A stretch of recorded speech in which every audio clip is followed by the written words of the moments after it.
I'm Hannah. Today I'm going to talk about slave trade.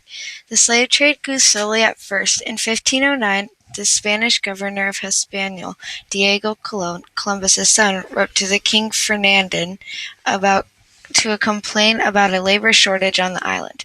In response, the king sent 50 African slaves to Hispaniola. So the slave trade was many people asking for slaves, and um, they gave them the slaves in trade for European goods, ironware, wine, and guns.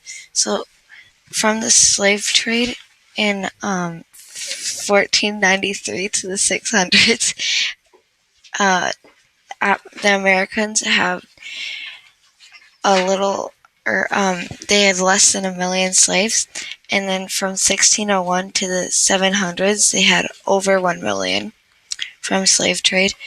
And then from 1701 to 1810, they had over 6 million, which was the highest they had.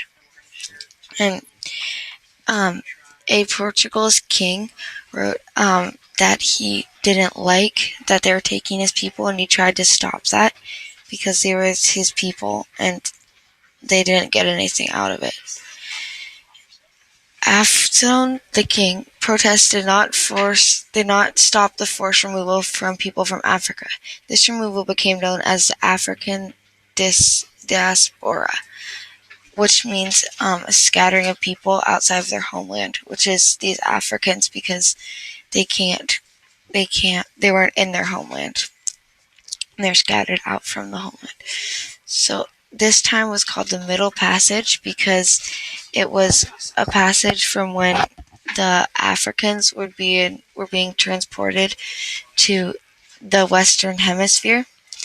And in the late 1800s, about 12 million of these Africans were enslaved and shipped to the Western Hemisphere.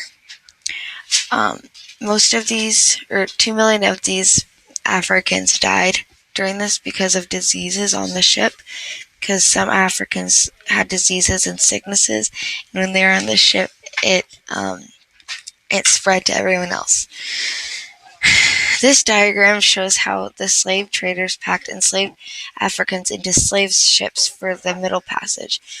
So this is a ship, and all of these are little people, little places like this, where everyone is crammed in, and that's how many people they had on a ship. Okay, I'm Hannah. Thank you for listening.